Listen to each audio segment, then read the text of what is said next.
Alam namin, Panginoon, na walang masasayang na panahon, oras, Panginoon, sa gagawin namin to sapagkat ikaw ang aming itinataas, ikaw po ang aking pinupuri. Naway ikaw mangusap, Panginoon, sa gabing ito at ang iyong banal na Espiritu ang siyang manguna sa akin, Panginoon. Itago mo po ako sa inyong likuran. Maraming po salamat. Ikaw po ang aking pinupuri, pinisasalamatan at dinadakila sa matamis na pangalan ni Jesus. Amen and amen. Sa ating pong sa binasa po ng ating kapatid na si Sister Jen, makikita po natin sa ating tinalakay sa aklat ng 1 Corinthians chapter 7 ay tumatalakay sa mga issue tungkol sa kasal, pag-aasawa. Ipinapaliwanag sa atin ni Apostol Pablo na maganda ang kasal, ngunit hindi ito ang pinakamataas na estado para sa mga Kristiyano. Ang kasal ay isang paraan upang maiwasan ang pakikiapid at upang bigyan ng karangalan ang mga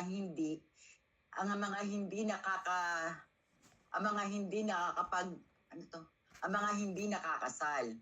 Binibigyan diin ng kahalagahan ng mutual na pagmamahal at respeto sa pagitan ng mag-asawa.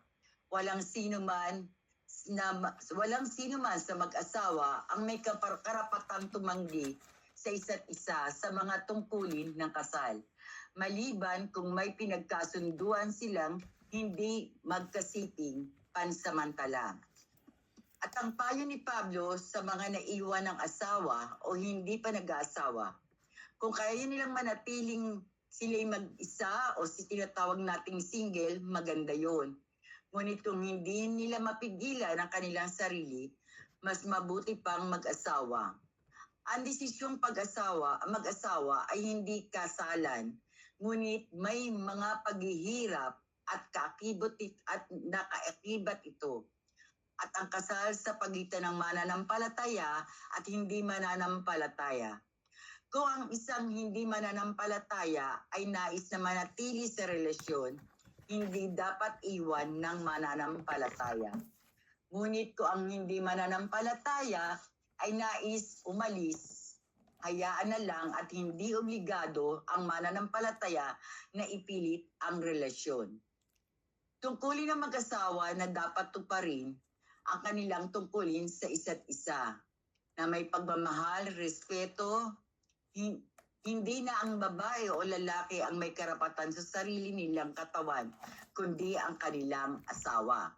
Dapat gamitin ng bawat isa ang kanilang kalayaan upang maglingkod sa Panginoon at hindi upang sundin ang mga makamundong pagnanasa. Sa pangkalahatan, ang mga aral sa 1 Corinthians 7:1-40 ay nagtuturo sa atin na ang pag-aasawa ay dapat na may paggalang, respeto at pagmamahal sa isa't isa at na dapat nating gamitin ang ating kalagayan sa buhay upang maglingkod sa Panginoon. Dito makikita natin ang pag-aasawa na itinuturo sa atin ng ating Panginoon. Ito'y isa pamamagitan ng isang lalaki at isang babae. Kaya hindi natin dapat anihin yung mga pamamalakad ng mundo ngayon tungkol sa mga LGBTQ na pwede nang ikasal ang babae sa babae, lalaki sa lalaki. Tama. Yan po ay unang kasalanan sa Panginoon. Mm-hmm. Dahil makikita natin ang unang nilalang ng Diyos, lalaki, at kinuha sa pamamagitan ng kanyang tadyang tayong mga babae. Kaya hindi makikita natin taliwas talaga sa utos ng Panginoon ng mga ginagawa ng kamunduhan ngayon. So tinuturo din sa atin kung bakit ba tayo dapat ikasal. Una-una, kasi nais ng Panginoon na ang mag-asawa dapat manatili lang sila sa isa't isa para maiwasan ang pagkakasala, dahil makikita natin 5 ang katuruan ng pag-asawa na dapat sa pagitan ng isang lalaki at babae. Matatagpuan natin to sa Genesis chapter 2 verse 24. Pangalawa, iiwan ng lalaki ang kanyang ama't ina. Magsasama sila ng kanyang asawa sa iisang laman. Pangalawa na dapat din nating tandaan katapatan. Makikita natin to sa Ephesians 22:23.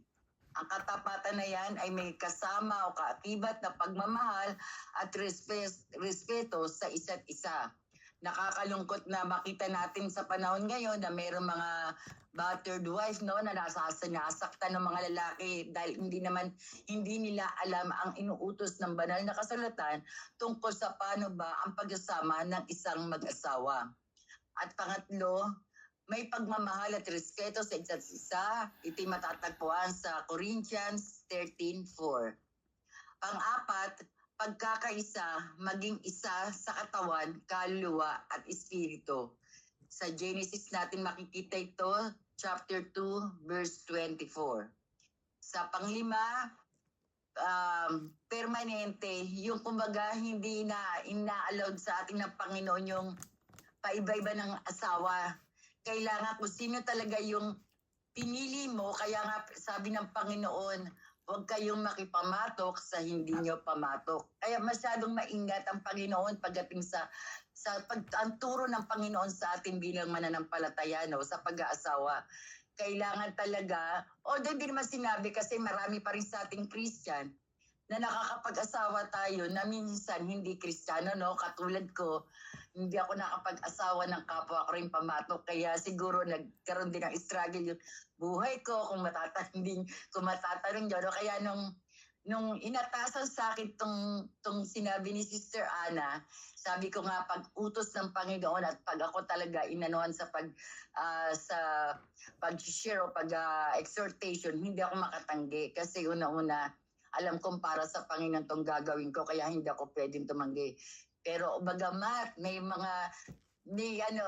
struggle sa akin tong sabi ko kay Gara, sabi ko parang ang hirap kong sabi niya, hindi. Naniniwala ka ba na ang salita ng Diyos ay magkabilang talim? Sabi ko, oo, sabi niya. So, kaya binigay sa'yo ng Panginoon yan. So, later na lang po, after the reflection na isi-share ko. Kasi po sa totoo, ako rin po, matagal na akong Kristiyano, pero hindi ko rin po nagamit yung tamang pamamaraan ng pag-aasawa. Kaya nagulo din po ang buhay ko, no? Yun nga po, kaya talagang dapat kung talagang sa mga dalaga na hindi pa nakapag-asawa at naging Kristiyano na, talagang totoo po, gawin nating pamantayan ang katuruan ng Biblia. Kasi talaga pong magkakaroon ka talaga ng struggle. Sabi ko nga ako, matagal na Kristiyano, dalaga pa lang ako. Pero hindi ako nakasunod sa utos ng Panginoon, yung mga pamantayan niya. Kaya nagkaroon po talaga ng kaguluhan yung buhay ko. So, yun nga po, no, sa pagdating sa pag-aasawa, talaga pong nakikita natin, kaya nga sabi, huwag kang makipamatok sa hindi mo Pero may way din naman po na kahit hindi mo kapwa mananampalataya, tulad ng sinabi ko kanina, na pwedeng maging daan ka rin. Kung ikaw yung mananampalataya, bilang Kristiyano ka, ipakita mo sa iyong asawa at makikita mo naman, nakikilos ang Panginoon sa pamamagitan mo, kikilos ang Panginoon na maaakay mo, madadala mo sa Panginoon ang iyong asawa. At dahil wala namang imposible sa Panginoon, kung talagang itataas natin at idadalangin natin sa Panginoon ang ating mga kinakasama, ang ating mga asawa. Dahil ang pinagsama ng Diyos ay huwag paghiwalayin. Makikita naman po natin yan sa Mateo 19:6. So tulad po ng sinabi ko, no, teka lang po, natin yung Bible ko. Sa may utos ng Panginoon sa pag-asawa sa 2 Corinthians 6:14-18 po, no? Basahin ko lang po.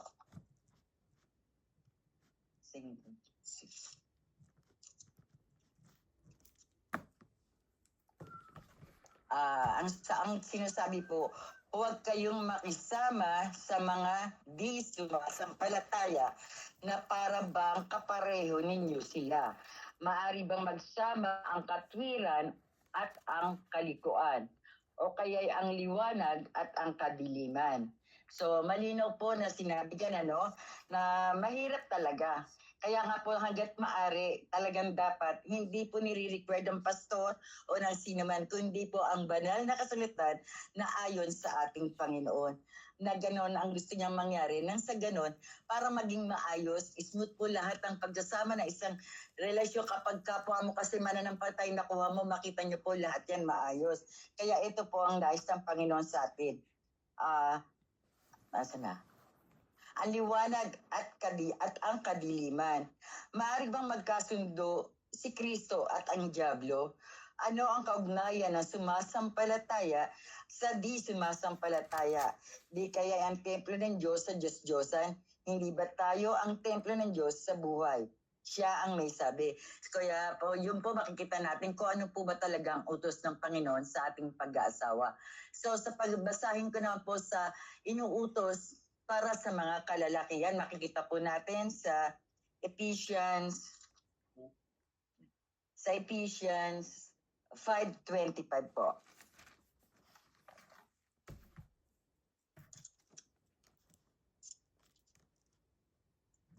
Dito po sinasabi ng ating Panginoon sa 5:25.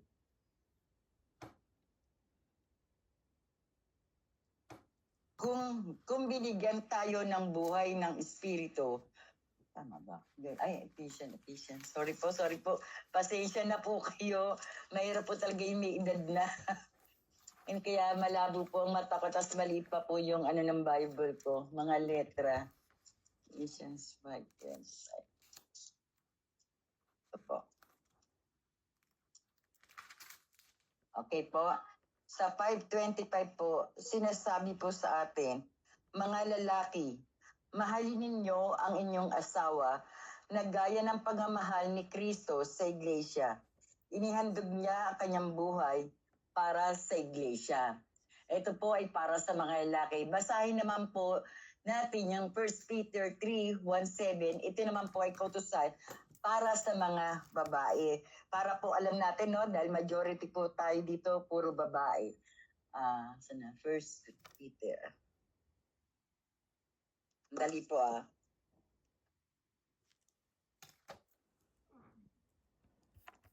Ito, okay. 1 Peter 3:1-7. Babasahin ko na lang po. Kayo namang mga babae, pasakop kayo sa inyong asawa. Sa gayon, kung mayroon sa kanila na hindi pa naniniwala sa salita ng Diyos, mahihikayat din silang sumampalataya dahil sa inyong magandang asal. Kaya't hindi na kayo magpapaliwanag pa sa kanila. Sapat nang makita nila ang inyong makadiyos at malinis na pamumuhay. Ang inyong ganda ay huwag maging panlabas, lamang tulad ng pag-aayos ng buhok at pagsusuot ng gintong alahas at mamahaling damit. Sa halip, pagyamanin ninyo ang kagandahang nakatago sa puso, ang kagandahang walang kupas na likha ng maamo at mapayapang diwa sa lubhang mahalaga na sa paningin ng Diyos. Yan ang pagpapagandang ginawa noong unang panahon ng mga babaeng banal na umaasa sa Diyos at sila'y nagpasakop sa kanilang mga asawa. Tulad ni Sarah, sinunod niya ang tinawag ng Panginoon ang asawa niya, si Abraham. Kayo rin ay nagpapabilang sa kanyang mga anak upang matuwid ang inyong mga gawa.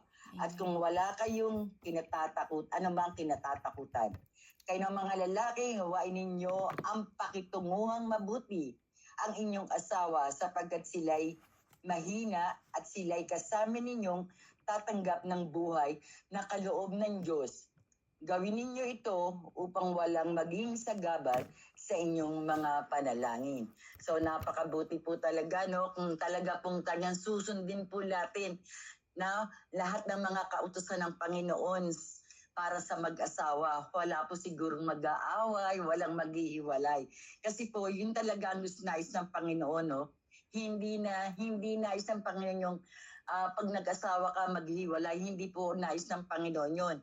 So, sa inuutos naman po na sinasabi ng Panginoon na kung ikay dalaga o ikaw ay binata, na hindi ka na nakapag-asawa, hanggang sa kinamatayan mo, na hindi magiging sanhi ng pagkakasala mo, mas mainam po. Kasi po mga kapatid, sa totoo po, pagdating sa langit, Hindi mo na masasabing, ay asawa kayo. Masasabing niyo po, pero hindi na natin asawa pagdating sa langit. Kahit yung mga magulang natin, hindi na natin sila nanay. Dahil doon, iisa na lang po tayo na talagang parang mga anak ng Panginoon. Yeah. Kaya mas mabuti po sa mga, mas mainam po. Pero hindi sinasabi ng Panginoon na magkakasala ka, asawa ka, o kaya mas dapat, kung talaga pong dadatnan tayo ng Panginoon, na nag-iisa, na dalaga, naglilingkod sa Panginoon, mas mainam po. Yun ang nais ng Panginoon, at lalo't naglilingkod ka sa Panginoon.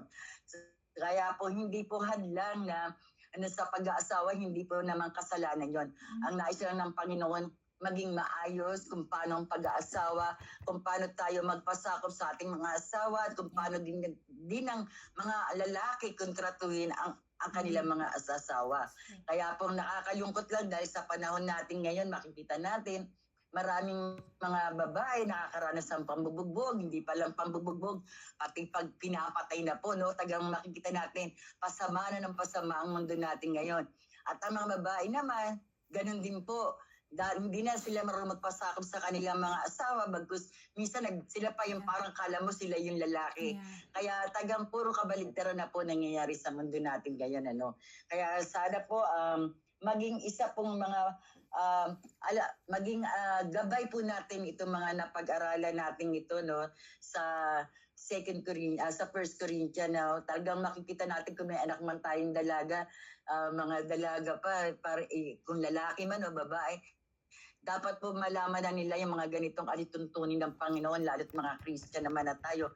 Kasi po talagang makikita natin siguro tagang magiging maayos at magiging successful ang buhay nila. So yun po mga kapatid, bago po kayo mag-reflection, kasi nga po sa totoo po, ako po hindi pa po rin ako kasal. Kaya nga po, na si Boying po, si Papu, siya po ay ganun din. Naging pangatlo niya po ako, si Papu po, si Boying, iglesia po siya. Pero sa pamamagitan ko rin po na hindi ko siya pinilit, talagang kumbaga pinakita ko lang po, sa katunayan tinutulak ko nga po siyang magsamba sa iglesia para sabi ko yung linggo ibigay mo sa Panginoon. Kung ganun, yun man ang belief, ang paniniwala niya sa iglesia, tinutulak ko po siya doon. Pero hindi na po dumating hindi na po ako nagsawa na talagang pinupus ko siya doon, pero siguro po sa pakikinig niya, naririnig niya. Kasi nung buhay pa si nanay, talaga pong hindi kami active sa church. Yung nakakalungkot dahil kung kailang nawala siya, siguro po ganyan na lang din ang panalangin ng mother ko, na talagang kaming pamilya niya ay makapaglingkod sa Panginoon, na talagang tinuturo sa amin na wala kaming ibang kakailanganin kundi ang Panginoon. Kumbaga mas panatag siya. Pero sa ngayon, alam ko natutuwa siya. So yun nga po, si Boying, iglesia po siya dati, pero hindi ko po siya hindi ko po siya pinors na umatin sa atin. So nakakatawa po dahil ngayon kasama ko na po siya. Yun nga lang po kasi nung nakilala ko po si Boying, hiwalay po siya. At yung asawa niya po talagang nakikisama sa tomboy. Nakatutusin, nakailang tomboy na po. Ngayon, nagtanong naman po kay Paz kasi sabi ko, ayoko naman yung paro kami ni Boying na naglilingkod sa Panginoon tapos hindi kami karapat-dapat sa harapan ng ating Panginoon. So nagtanong po kay Pastor para sa ganun po, yun na nga lang po yung tinagtanong ko kay Pastor kung ano po ba dapat. May sinuggest ako, sabi ni Pastor, okay daw po yun. Hihingan ko ng letter yung yung asawa niya na talaga binibigyan ng kalayaan si Boying kasi po ako po, kasal po ako sa Japanese pero never po ako nagpunta ng Japan. So 18 years na po, mahigit. Hindi lang po yata 18, almost 20.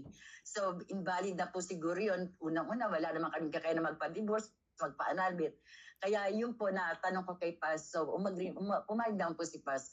Kaya sabi ko kay Gara, ang hirap ko yatang explain to kasi parang tama sa akin. Kaya totoo po talaga salita ng Panginoon parang tabak. Na hindi lang sa pamagitan ng dahil nagkataon ako nagturo nito. Tapos ako po yung hindi kumaga patama sa akin. Ay sabi ko kay Gara, sabi ko parang hirap, sabi niya hindi. Talagang tinuturo siya ng Panginoon. Sa bagay, sabi naman ni Gara, di ba gusto niya naman maayos.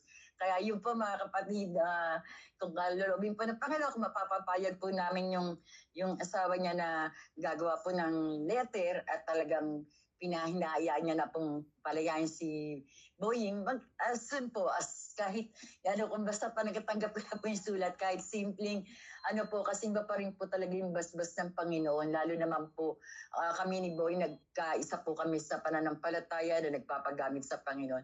Kaya po, ang nais ko lang pong iwan sa inyo mga kapatid, sundin po natin talaga itong pinag-uutos ng Panginoon kung paano po yung pamantayan niya bilang sa pag-aasawa. Kumbaga may makikita natin na hindi talaga dapat, hindi magiging maayos kapag hindi tayo nakasal kung meron na tayong kinakasama na kapag hindi tayo binabasbas ng harapan ng Panginoon. Huwag na po natin habulin yung papel. Ang importante po yung mismo sa harapan ng Panginoon, lalo na katulad natin mga Kristiyano na tayo. Mas malaking bagay po. Talagang makikita natin na lahat magiging okay po. Kaya yun lang po ang tangi ko may share sa inyo, no? Medyo kabado po ako dahil hindi ko po ina-expect na ako po maging speaker nyo. Kaya yun po mga kapatid, talagang napakabuti po ng Panginoon. Sa lahat ng bagay po, ang daming tinuturo ng Panginoon. Kaya huwag po tayong panghinaan ng loob na sa mga ganitong pagkakataon na nag-aaral tayo ng mga salita ng Diyos. Dahil sa pamamagitan po ng pag-aaral natin ang salita ng Diyos, dito po tayo tinutuwi, dito po tayo natututo, dito po tayo nagigising.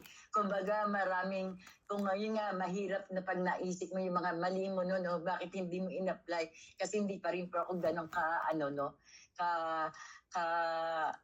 nangyari din kasi po sa buhay ko upside down Kumbaga ako po yung naging way. Pero nagpapasalamat po ako sa Panginoon dahil sa magitan po namin, magkakapatid na maliliit pa. High school naman po ako. Napatakas po kaming umaati ng Bible study. Nakakatuwa po, halos buong pamilya na po namin talaga.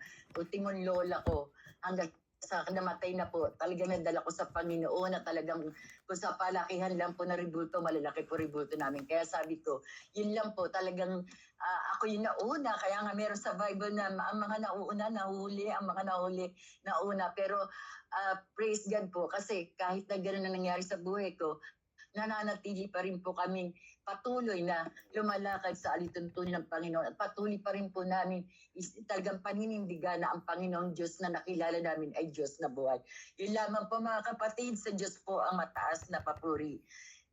Praise God. Yun lamang po mga kapatid. Praise God po. Salamat po Sister Ophel po sa tapang na pag-share ng inyong testimony at kung ano po yung inyong concern about your status right now with your partner.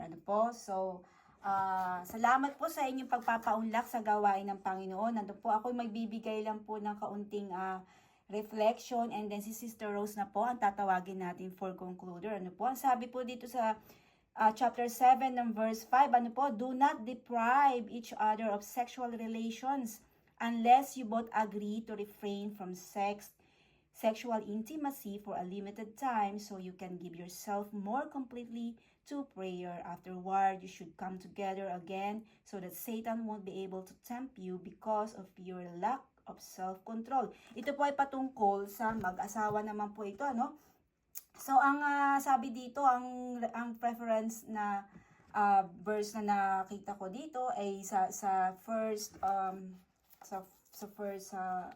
Thessalonians chapter 3 verse 5, Mamaya po, kung meron po kayong mga Bible, ay pwede po ninyo yung basahin, kaya naman po mga kapatid, hindi naman po sinasabi ni Paul dito na huwag kayong mag-asawa. Yan po ay kanyang opinion lamang. Kung tutusin, gusto nga po ng Panginoon Diyos na dumami ang population dito sa mundo. Hindi po wini-wish ni Paul na na wag na lang daw po tayong mag-asawa. Pero kasi nga para hindi magkasala, at makipag-partner sa iba't ibang lalaki o iba't ibang babae, ay mag-asawa na nga lang, para hindi nga po magkasala pa. So, ngayon, may bagong pasok po ba dito si Sister Mary Grace ng Chicago? Hello, Sister Mary Grace ng Chicago. Ayan, so, maraming salamat po, Sister Ophel, thank you po ulit. And